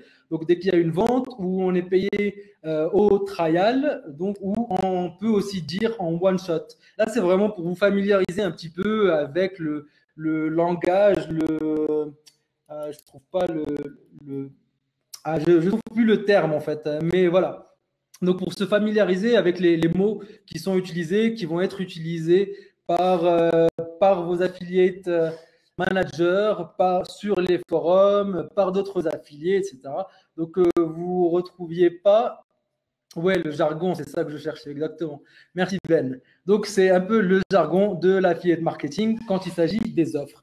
Donc tout ça, c'est important de connaître et de savoir ce que c'est et de ne pas être perdu quand quelqu'un nous dit trial ou one shot ou des choses comme ça. One shot, typiquement, c'est surtout utilisé sur le FR, dans le dating en tout cas. Je n'ai pas encore vu le terme utilisé dans dans le mainstream, mais dans le dating, on utilise énormément le paiement, reversement au one shot ou au rebill, au rev share, donc qui est le dernier modèle. Dans l'affiliate marketing type, on ne retrouve pas beaucoup d'offres au rev share, et pourtant, il y a des affiliés qui font beaucoup de volume directement en étant payé au rev share ou au rebill. Donc, qu'est-ce que ça veut dire le rev share? C'est le partage de revenus, c'est-à-dire que je ne veux pas être payé 2 $ quand le mec remplit son formulaire. J'accepte de prendre 0 $ quand il remplit le formulaire, mais par contre, s'il paye, je veux toucher un pourcentage sur ce qu'il a payé, tout simplement. Ça, c'est vraiment le modèle de base qui a toujours existé. Je pense que toute l'affiliation est partie de là. Donc, l'affiliation, ça existe depuis. Le plus ancien modèle qu'on connaît, c'est Amazon, donc en 96, et qui payait donc un pourcentage sur tous les produits achetés par le visiteur via votre lien. Donc, clairement, c'est le modèle de base. Ensuite, ça a évolué vers d'autres modèles, comme on a pu le voir. Et donc, la dernière catégorisation des offres, c'est tout simplement par niche. Donc, ce qu'on appelle en anglais, ils appellent ça les verticals. Donc, c'est la niche ou la catégorie de produits. Donc là, le produit final, qu'est-ce qu'on vend? Il y a beaucoup plus de catégories et de sous-catégories que ça, mais je pense que j'ai résumé les principales. Donc là, les 6 plus grosses, clairement, auxquelles on va être confronté dès le départ et dont tout le monde parle. Donc, la plus grosse, l'une des plus connues, c'est le Nutra. Donc, Nutra, c'est tout ce qui est régime, musculation. Soin de la peau, je suis pas sûr, je l'ai mis là-dedans, que quelqu'un me confirme s'il sait, ou je vous redirai ça. Mais skincare, je ne sais pas si on considère ça comme du Nutra, mais en gros, ben, c'est tout ce qui est soin, bien-être. Donc voilà, c'est soin du corps, du visage, perdre le bide, se muscler, etc. Tout ça, ça rentre dans cette catégorie-là. On le retrouve principalement sur Facebook et sur le native advertising. C'est là où on verra très rarement du Nutra sur de la pop-up, par exemple. Donc voilà, c'est l'une des plus grosses catégories. On a tous vu ces images en surfant sur des sites de buzz de la mamie qui se dépelle la peau, ce type de choses. Clairement, c'est ce type d'offre et c'est une énorme catégorie. Alors, la catégorie suivante, bah, c'est le BizOps ou finance. BizOps, c'est quoi? BizOps, c'est un raccourci, non? C'est Business Opportunity en plus court, tout simplement. Donc, c'est tout ce qui touche à gagner de l'argent. Donc, c'est un domaine qu'on connaît bien. Donc, c'est typiquement, ça peut être du forex. Les options binaires, ça rentre là-dedans. On a tous vu ces pop-up de la méthode française, etc., qu'on voit un petit peu partout. Donc, pour les options binaires, c'est quelque chose qui vient d'être inventé il y a quelques 2 ans, peut-être, les options binaires de 3 ans. Donc, pour faire suite au forex et pour avoir des systèmes qui transforment mieux, plus simplifiés, donc plus compréhensibles par le grand public, parce que le forex c'était quand même un peu compliqué. Eh bien, ils ont inventé les options binaires. Donc, pour vous disiez, le visiteur a juste à dire oui ou non, monter ou descend pour que ça marche. Donc, le modèle pour le vendre et dire qu'ils vont gagner plein d'argent est plus simplifié.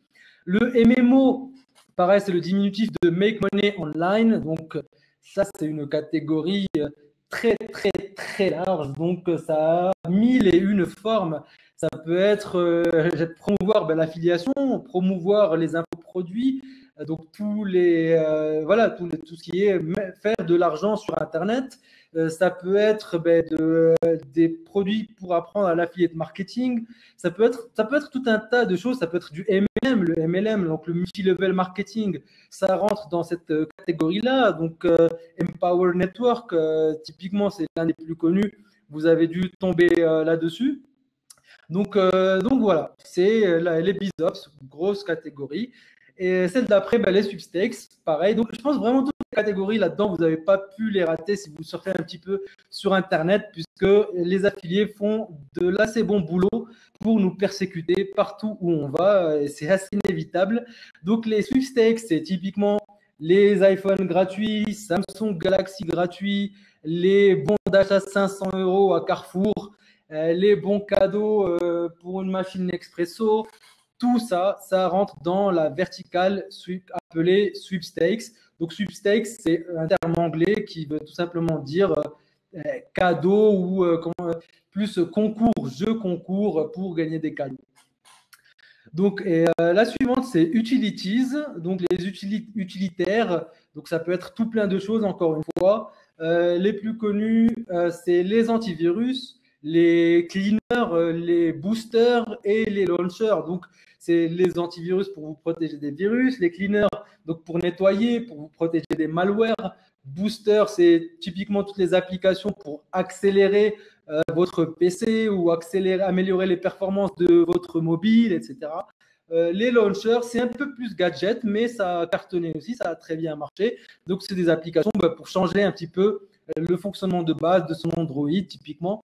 Donc, voilà, c'est des applications que vous avez certainement dû voir. J'ai fait un guide d'ailleurs sur le forum, sur Hacker de Croissance, pour montrer une landing page type pour les utilitaires. Donc, si ça vous intéresse, vous pouvez regarder ça.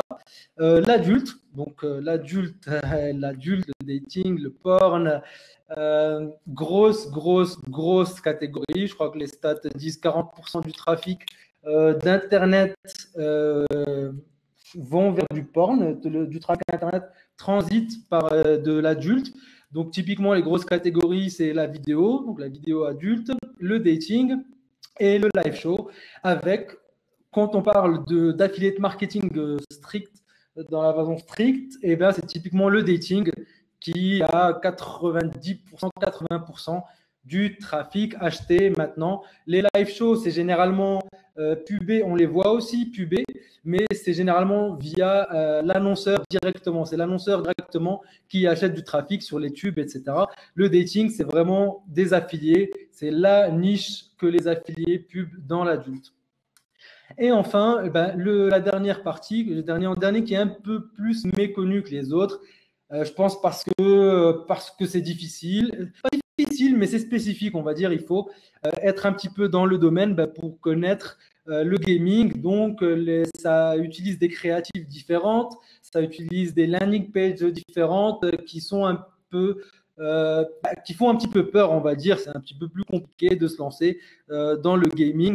Ça demande plus de boulot que de créer tout ça, la simple landing page de sweepstakes avec l'iPhone gratuit que de créer une landing page pour Zelda ou Clash of Clans. Mais clairement, c'est une énorme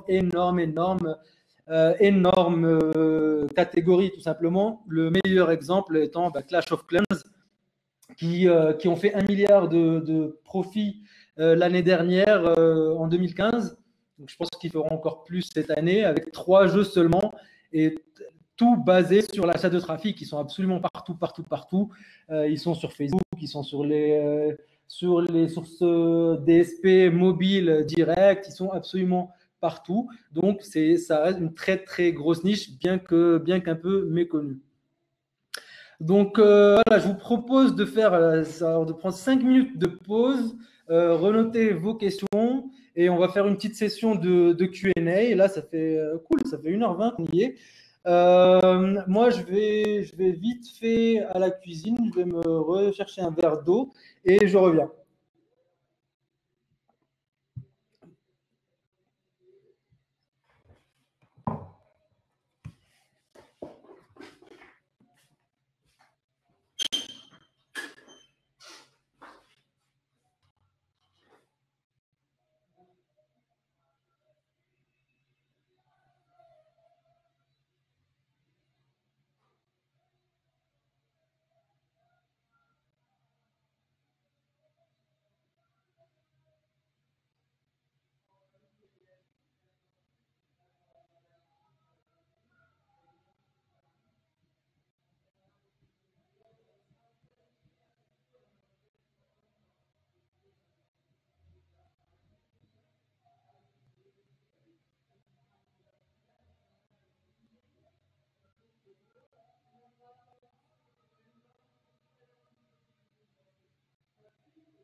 Alors, du coup, là, la présentation est finie. On va passer à la partie Q&A, donc questions-réponses. J'espère que vous avez noté vos questions que vous aviez au début. Donc, allez-y. Et si c'est possible de ne pas avoir de side discussion au milieu des des questions, ça serait pas mal, histoire que je m'y retrouve. Je vous écoute. Alors.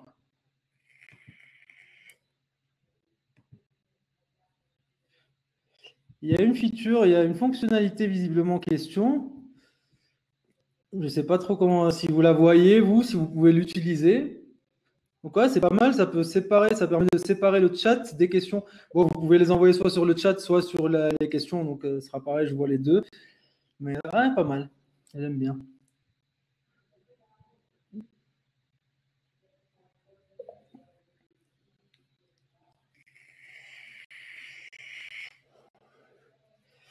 Alors, si je suis plus lead gen ou pin submit cette année, ni l'un ni l'autre, cette année, je suis pas mal CC submit.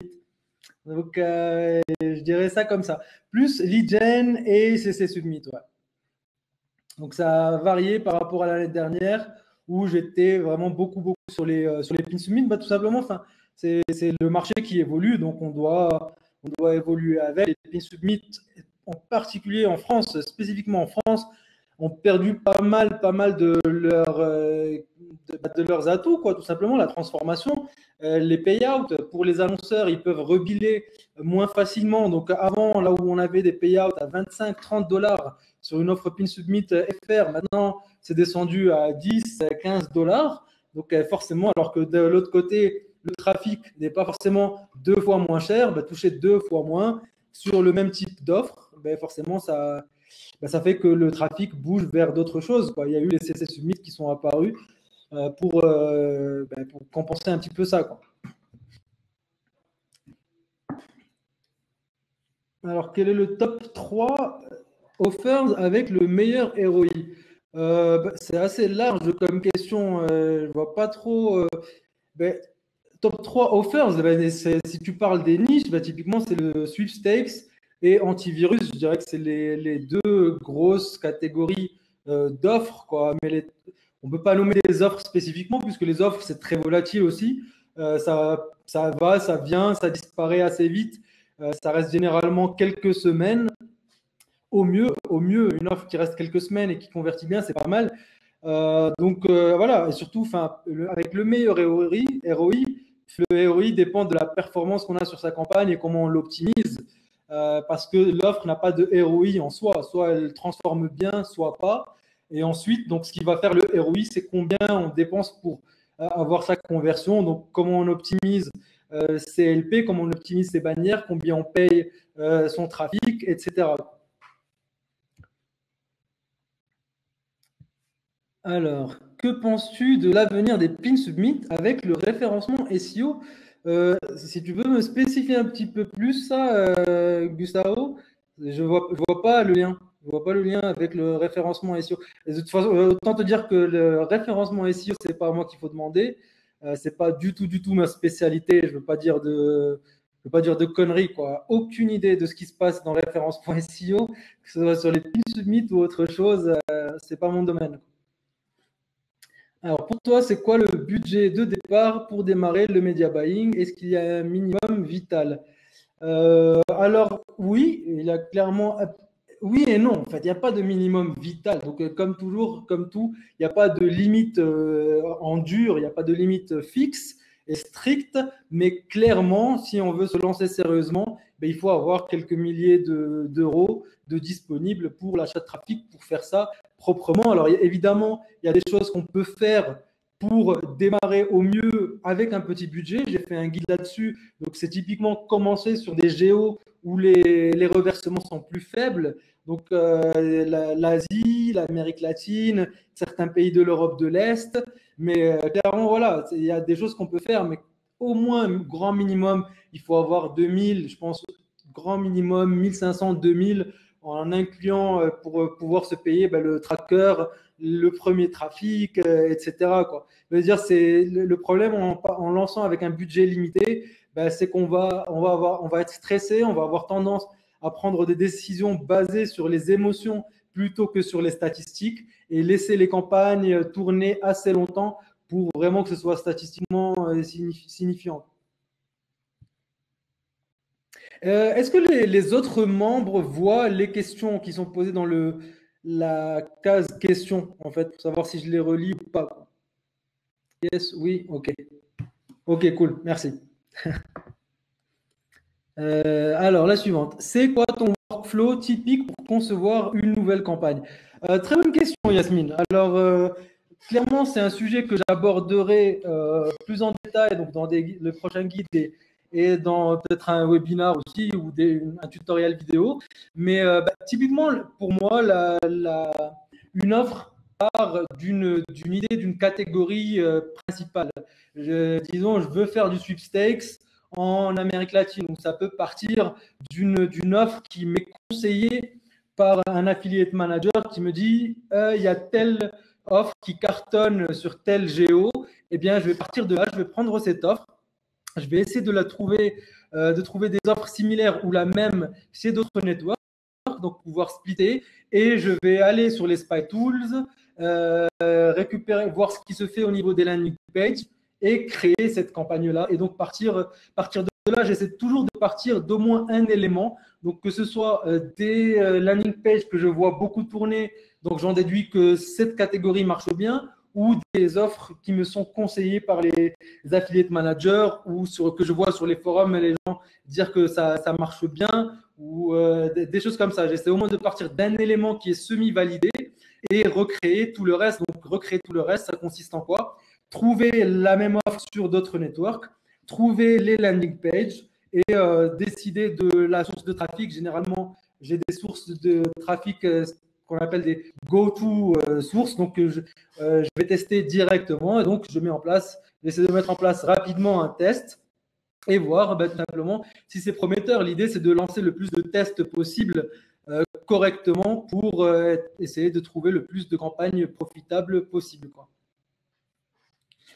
Et une fois, après, bien sûr, une fois que c'est lancé, c'est analyser les stats, les premiers retours, optimiser. Et donc tout ça, chaque étape est un monde en fait en soi. Donc c'est des choses que je couvrirai dans des guides et des vidéos que je publierai plus tard sur le forum et ou même voir un webinaire sur l'optimisation, sur les processus d'optimisation, parce que clairement, c'est une autre partie. Le lancement, c'est une partie à part, et l'optimisation et l'analyse, c'est l'autre partie qui vient par la suite, qui est tout aussi importante et tout aussi large.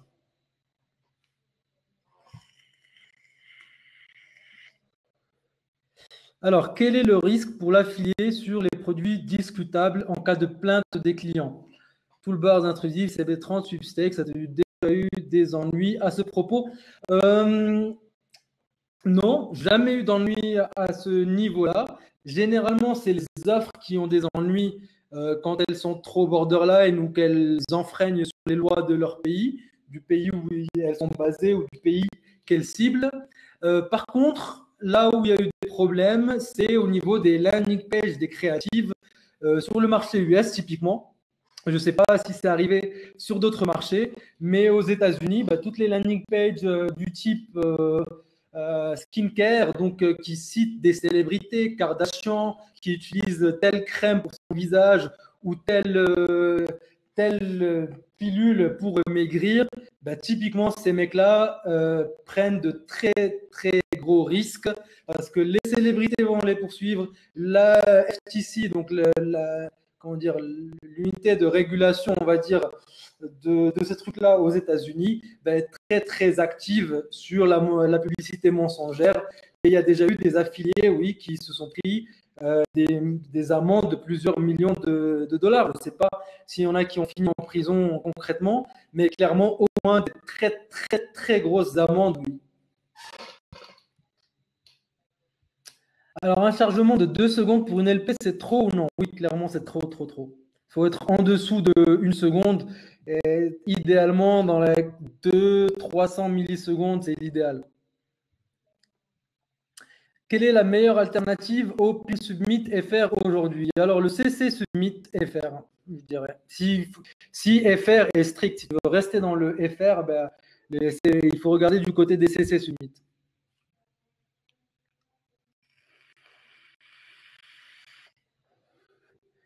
Alors, un network CPA Network, pour commencer, pour les noobs, typiquement, Mobidea, vous pouvez vous inscrire. Donc, il n'y a pas de prérequis au niveau de votre niveau. Vous pouvez commencer. Donc, apparemment, le Maroc n'est pas très bien vu par rapport à ça. Alors, oui, Hamza, je te rassure, ce n'est pas que le Maroc. Hein. De toute façon, Vietnam, Inde, Pakistan, c'est des pays qui ont la même problématique. Et donc, le problème, c'est que c'est une réalité. Il y a un bon affilié qui viennent du Maroc pour 100 fraudeurs, et pareil pour l'Inde, le Pakistan et ces pays-là. Donc, malheureusement, dans un souci d'efficacité, les networks ont tendance à classifier, c'est assez humain, hein, ça généralise. Après, le problème, c'est que si tu participes sur le forum, que tu te comportes professionnellement, c'est-à-dire voilà, essayer d'écrire sans trop de fautes d'orthographe, vraiment bien remplir le formulaire d'inscription, etc. Les contacter, c'est de discuter avec eux et puis dire que tu viens de la part de Mehdi ou de Hacker de Croissance, généralement, il n'y aura pas trop de soucis. Pour le tracker débutant, le seul que je connaisse qui propose un trial, c'est AdsBridge. Si par débutant, tu entends gratuit. Si c'est pas ça, c'est ta question. Si c'est en termes de simplicité, de facilité, de rapidité pour commencer, volume, je te conseille de commencer par volume et ensuite tu pourras évoluer vers un autre tracker. Arrives-tu à estimer un temps de formation qu'il faudra à un autodidacte pour pouvoir se former en s'investissant évidemment? Non, pas de temps de formation. Typiquement, je peux parler de mon expérience personnelle par rapport aux clients que j'ai eus. Ça va. En fait, ceux qui apprennent généralement vont se former en 1 mois ou 2 mois maximum et commencer déjà à se débrouiller, à bien cadrer le marché, savoir tout ce qui le compose et comment se débrouiller tout seul. Et il y a ceux qui vont, généralement, ceux qui travaillent beaucoup plus que ça, finissent par ne pas y arriver parce qu'ils abandonnent et qu'ils ne persistent pas dans ce marché-là pour des raisons variées, comme j'en ai parlé dans la vidéo d'hier. Mais non, il n'y a pas de durée spécifique, malheureusement. Chacun apprend à sa propre vitesse, à son propre rythme.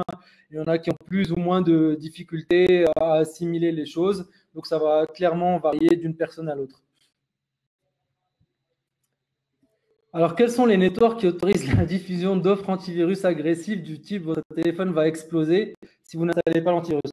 Clairement, je dirais que tous autorisent plus ou moins, on va dire. Les networks, ça leur pose pas vraiment de problème, ce truc-là. C'est les annonceurs qui leur posent problème. Donc, certains sont plus ou moins regardants. Je ne peux pas donner vraiment de nom puisque ça voudrait dire que j'encourage ou que je ne veux pas les dénoncer, si tu veux, d'une certaine façon.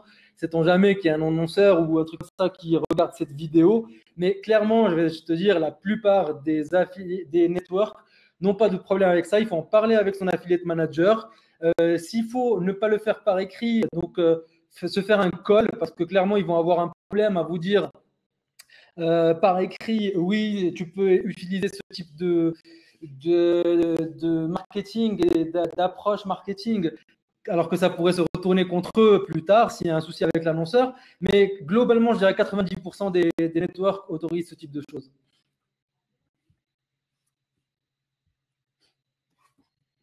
As-tu une idée de comment on peut promouvoir un produit via SMS marketing? Est-ce qu'il faut contacter les opérateurs télécoms? Aucune idée, Karim. Aucune idée, je ne fais pas de SMS marketing. Tu peux peut-être créer un post, poser la question sur le forum. Je sais qu'il y a quelques membres à nous qui sont dans le mobile, qui font du SMS, hein, soit à petite ou très haute échelle. Hein. Je pense notamment à Rudy et Fred de M-Target, donc ils pourront certainement te répondre mieux que je ne le pourrais moi.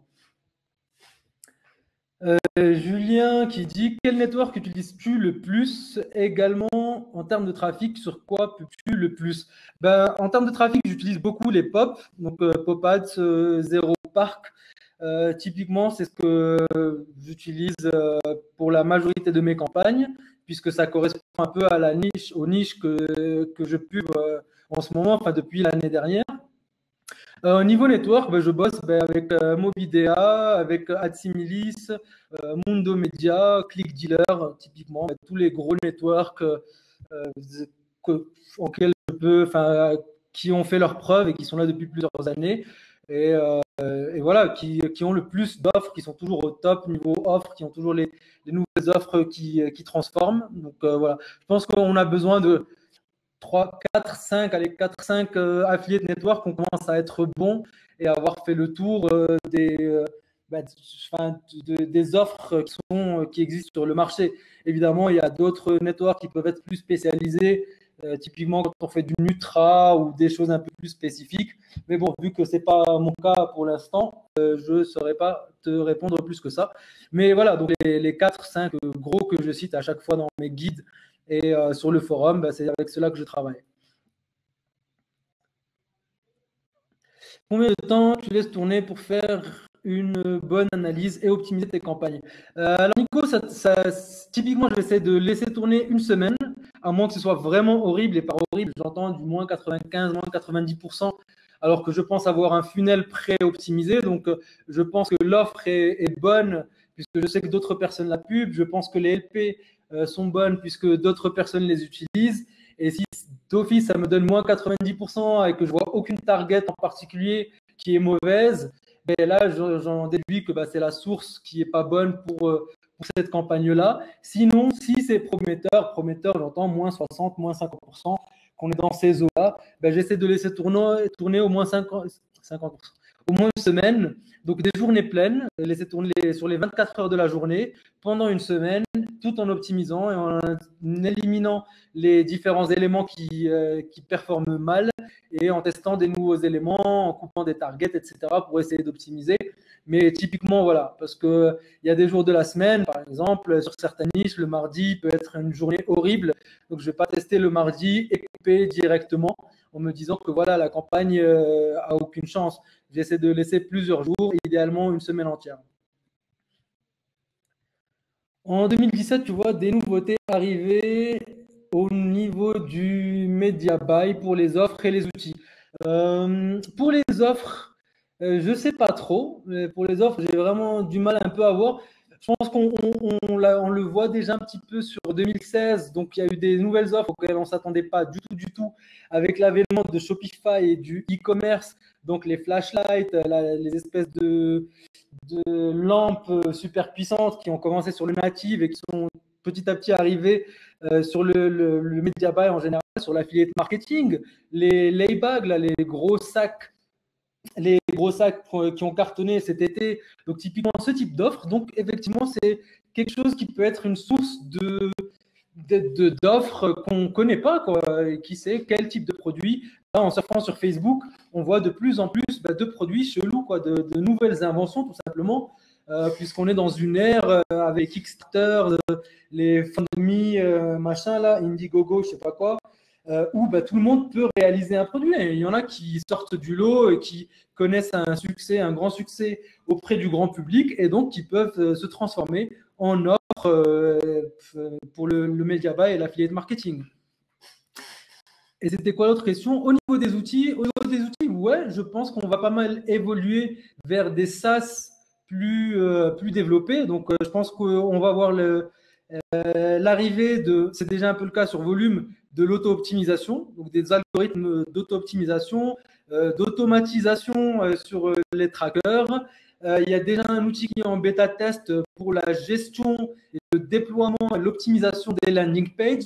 Donc, je pense qu'il y a pas mal de services qui vont sortir pour simplifier la vie de l'affiliate marketer, puisque clairement, on est plusieurs milliers, comme je l'ai dit au début, et le marché se professionnalise et il y a de plus en plus d'opportunités. Les gens voient qu'il y a des opportunités pour du service, volume à valider ça. Donc, qu'on n'avait pas de souci à partager ses campagnes, ses stats, et qu'on n'avait pas de souci à partager ses landing pages, tant que le service nous facilitait assez la vie pour que ce sacrifice sur la vie privée, on va dire, en valait la peine, quoi. Alors, quand tu démarres une campagne sur le media buy, tu bides au prix moyen conseillé pour faire tes tests. Ça dépend de la source.